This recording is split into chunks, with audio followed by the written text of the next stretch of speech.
From the headquarters of Tell Us Your English in Quito, Ecuador, this is From the South, and I am Soy Negro.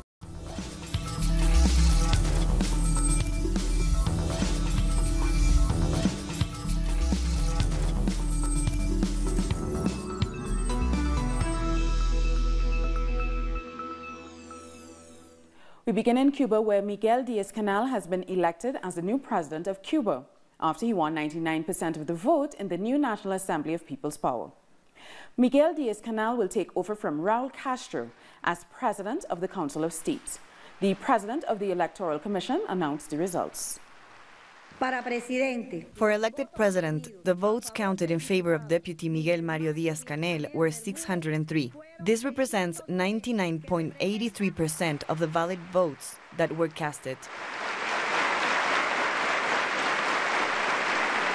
The new president said it was a great honor to be serving the people of Cuba and that he would be continuing the revolutionary program of his predecessors.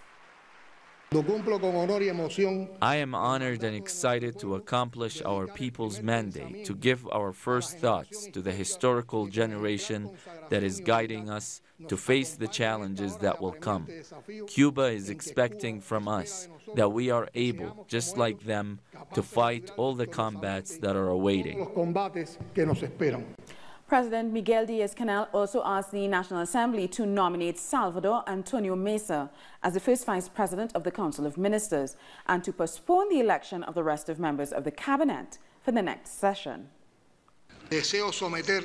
I would like to propose to the Assembly the following. First, that we postpone until the next session in the National Assembly the election of the Council of Ministers, the government of the Republic.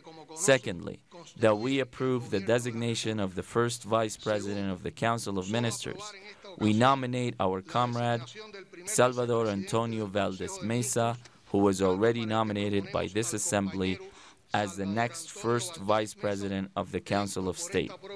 Even though our Constitution does not force us to choose the same person for these positions, we believe this is the best way to give coherence, as it has been done during all these years of revolution. Debemos mantener esta unidad como ha sido práctica durante todos estos años de revolución. The first secretary of the Communist Party, Raul Castro, closed the session at the new National Assembly. In his speech, Castro said it was time to let the new generation continue the work of the late commander, Fidel Castro. On February 24th of 2013, I said this would be my last term as president of the Council of State. I ratified this decision in December when I said here in this assembly that Cuba was going to have a new president. It wasn't necessary to wait for a reform of the Constitution to maintain my word and act accordingly. It was more important to set an example. Cuba's best-known meteorologist, Jose Rubiera, who is also a member of the National Assembly, told Tell Us Your that new leadership would ensure the continuity of the revolution. There is continuity because there is only one revolution from 1868 up to these days. People changes, but the revolution is just one. It's one for freedom, it's one for liberty, it's one for the country. And therefore, the old generations are going to pass by someday, and new generations have to take over. So I believe that this is just a continuation. It is nothing new, but of course, it has to be developed in time because nothing is static. Everything is developing at every moment. Our correspondent Laura Prada has been at the Assembly and joins us now live from Havana. Hi Laura, thank you so much for joining us. Tell me, how are people reacting to this important day for Cuba?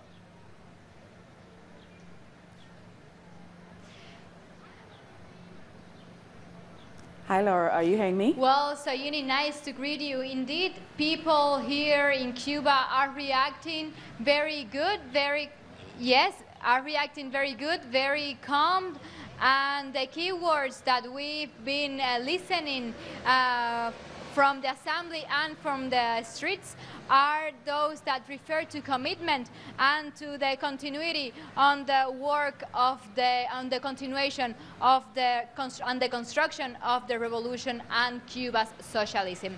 Also, people are trustful that this new government will continue working on the implementation, on the update of the economic model, the social and economic model of Cuba. I want to share with you some ideas that Diaz-Canel, the new elected president of Cuba, said on his first speech as president of the island, and he was saying that Raul Castro, from his position as first secretary of the Communist Party, will continue to be helpful and continue working for Cuba and Cuba's socialism. Also, Raul on his had the closure words on this assembly, on this constitutive assembly. He was saying in his speech that the revolution is trust on its the young generation. That's why there are so many young people and the assembly represented, and the assembly, and most of the assembly, more than half of the assembly, is integrated by people born on the revolution during these 60 years of revolution. In his speech, he was saying, as I was telling you, that on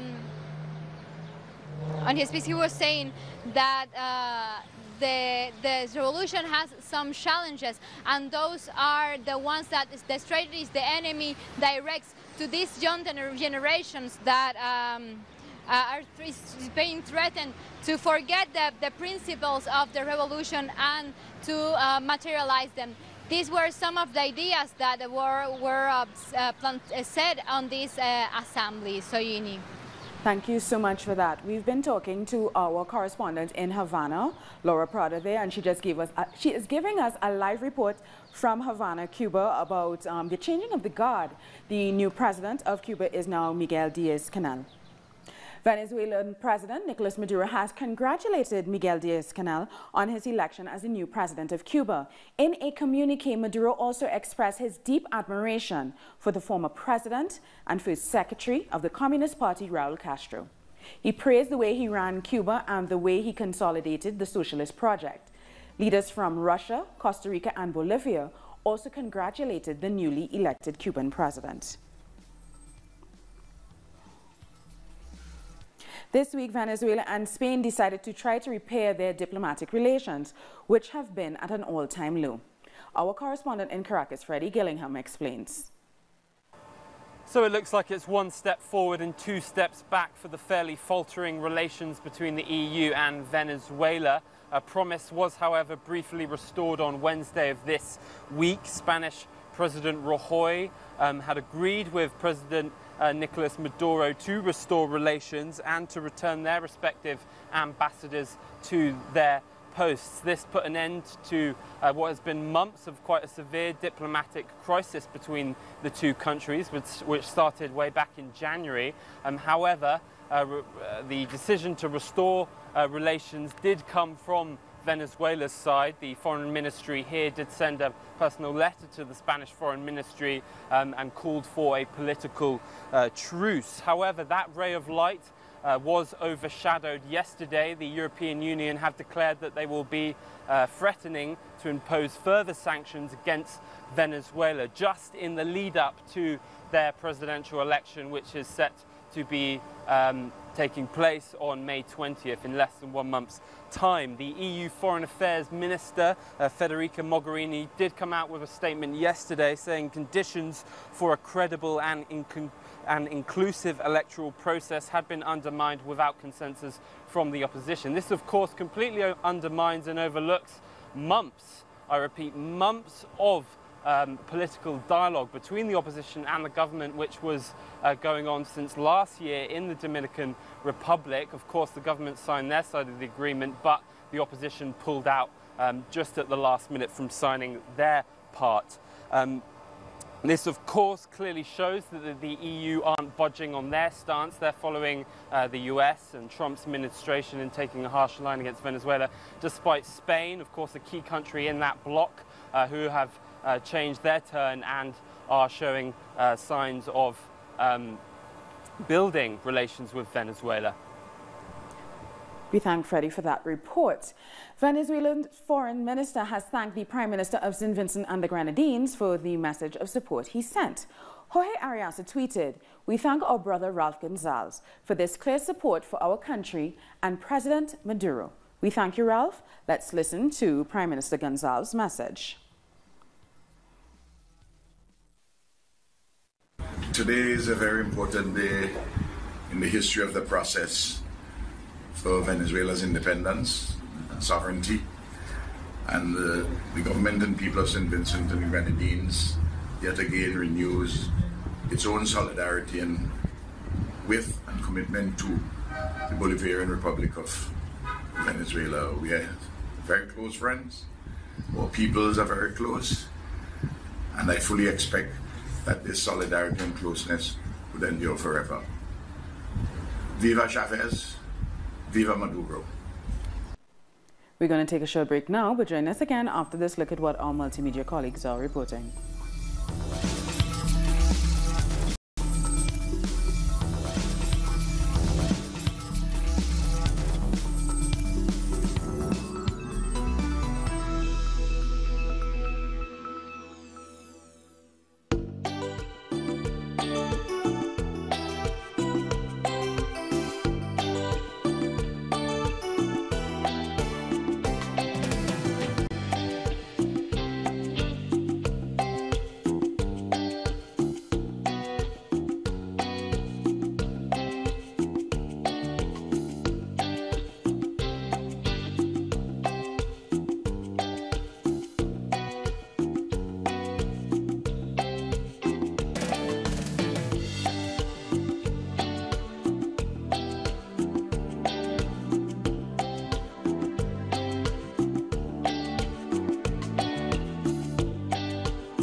Welcome back.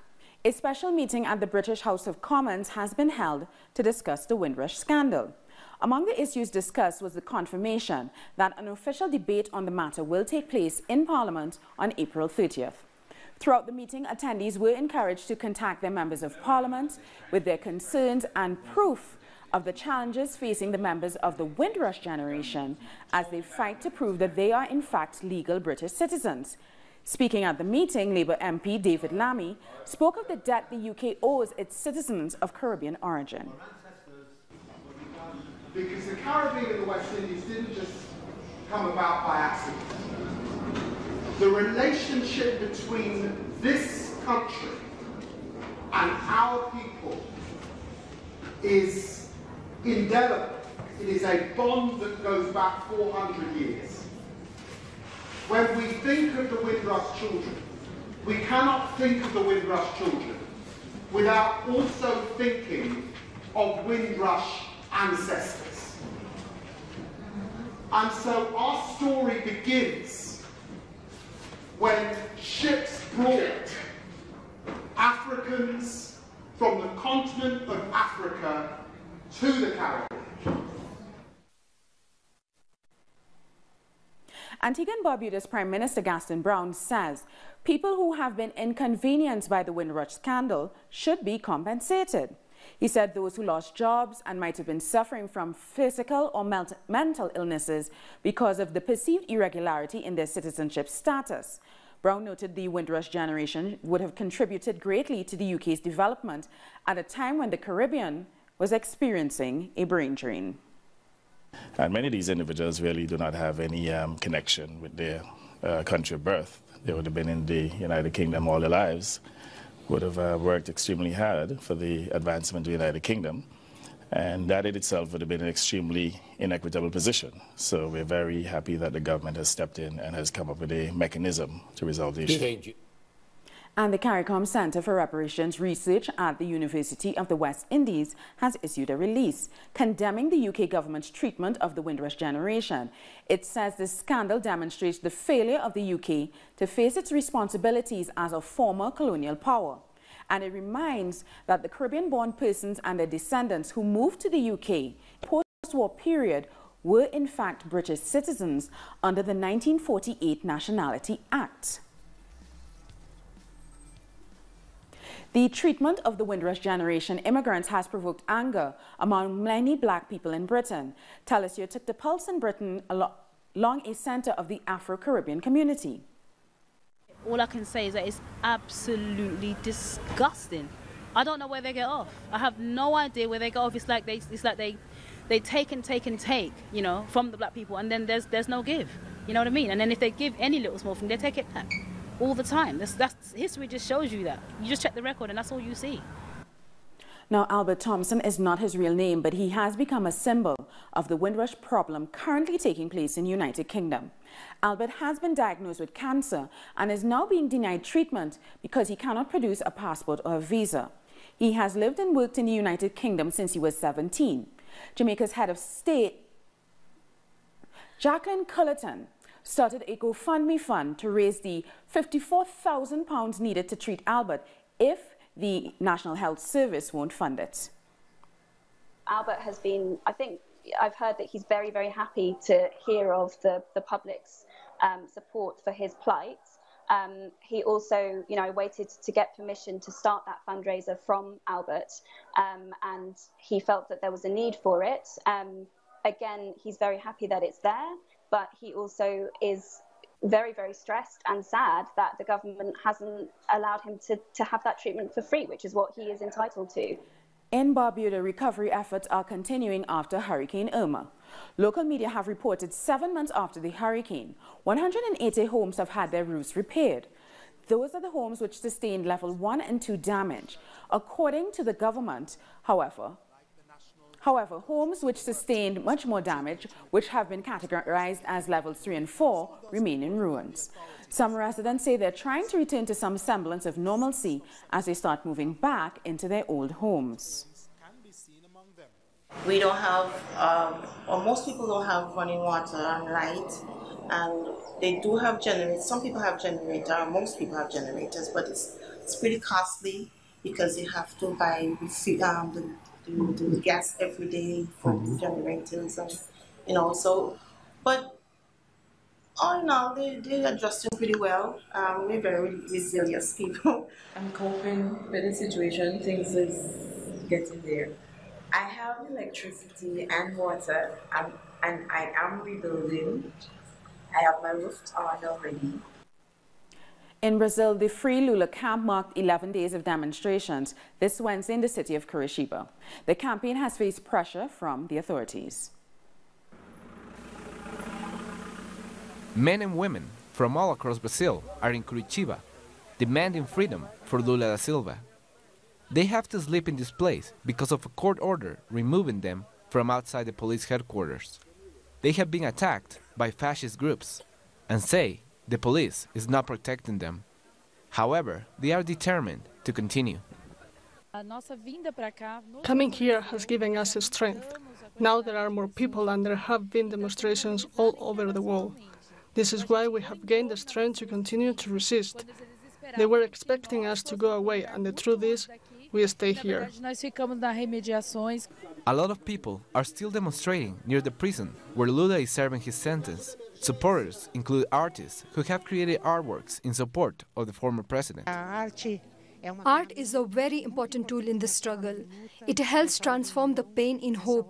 We are here to support the struggle, and we use art to do this. On Wednesday, during a meeting in the Free Lula camp, unions agreed on a day of action for Lula on May 1st, so the unions can add their voice to the call for Lula's freedom. Social movements hope that Lula will be free before May 1st, and that the Supreme Federal Court reverse its decision. If he is still in jail by then, union federations will have a day of action on May 1st. Many union leaders and members have already come here, and we are now calling on the working class to join Lula's defense. A lot of people will continue to join the resistance in Curitiba up until May 1st. I have traveled more than 3,000 kilometers to be in this camp fighting with the people. As a young person and as a Brazilian student, I understand the importance of fighting for Lula's freedom, because it's not just an attack on one person, but an attack on a whole class and on our democracy. Boa tarde, Presidente Lula! Lula has been in this police building since April 7, and he has had the support of the hundreds of people who have gathered here. They promise they will continue until Lula is free. A massive protest has taken place in Chile as thousands of students took to the streets to demand quality, free education.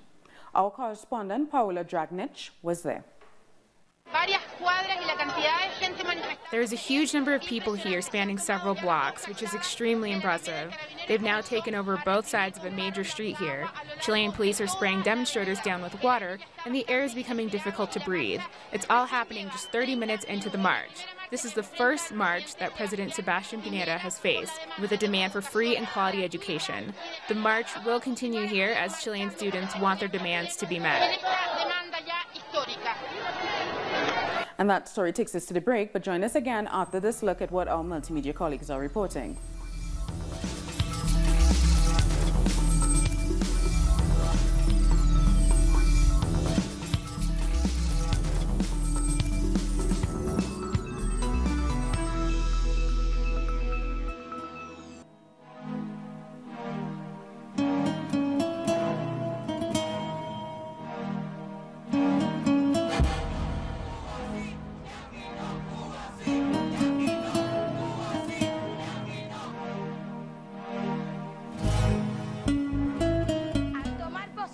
By taking office by our own free conviction in order to keep loyalty to our country.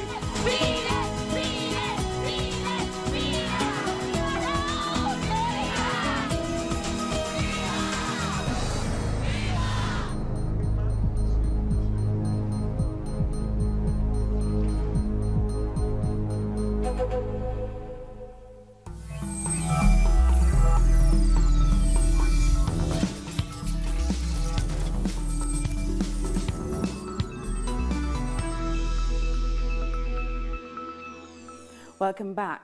Russia says the Syrian government has found containers of chlorine from Germany in eastern Ghouta, the site of an alleged chemical weapons attack. It says they also found smoke grenades produced in Britain.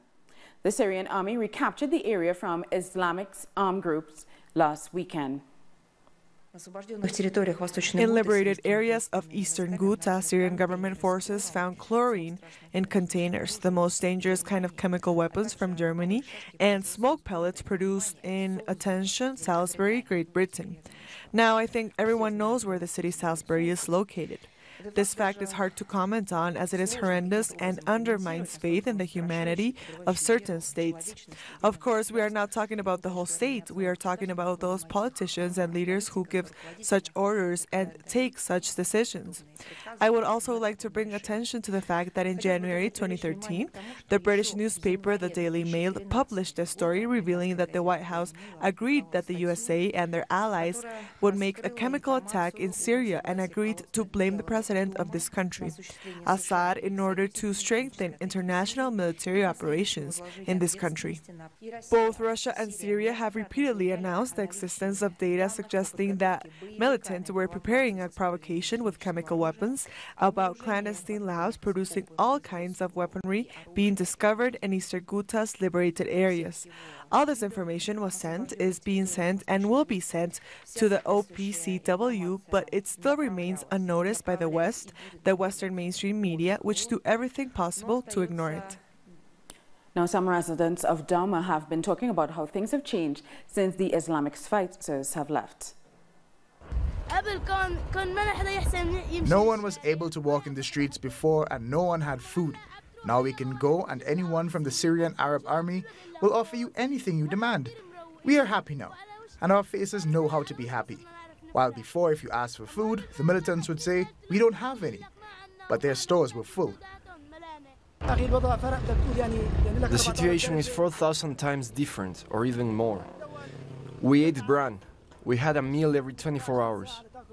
I have 4 kids. I fed them with a love of animal fodder of this size, while the militants were storing too much of bread. Just see the difference when the militants left. Now let's have a look at some other stories making headlines around the world. Clashes broke out between police forces and protesters in Paris at a union-organized march against the government's proposed labor reform. Police deployed water cannons and tear gas in an effort to restore order. Protesters responded by throwing homemade missiles and other projectiles at riot police. The protection of public services in our country is something vital. But Macron, who is a neoliberal from head to toe, wants to break both the French social model and a society without protections. A fight broke out at a Senegalese National Assembly in Dakar during the examination of a controversial electoral reform. Outside the assembly, hundreds of protesters demonstrated against a law that would require presidential candidates to be endorsed by a minimum of 1% of the electorate. Police fired tear gas to break up a protest and arrested several people. Thousands of Israeli Arabs rallied Thursday near the northern city of Haifa in a protest on the 70th anniversary of Israeli statehood. Palestinians lament the Nakba, or catastrophe, when they lost their homeland in the conflict that surrounded the birth of the modern Jewish state. And finally, Australian scientists have said that climate change will lead to a dramatic reduction of the Great Barrier Reef. Warm seas around the reef killed a third of a 700-kilometer stretch of coral, making it calcify and turn white, a process known as bleaching. Climate change also threatens to change the Great Barrier Reef's ecosystem, and scientists said the future of the reef would be closely tied to whether countries can adhere to the Paris Agreement. And that story has brought us to the end of this newscast. But for these and many other stories, you can find them on our website at tellusyourtv.net/English. And you can join us on social media as well, on Facebook, on Twitter, and on Instagram. For Tell Us Your English, I'm Sonia Gray. Thank you so much for watching.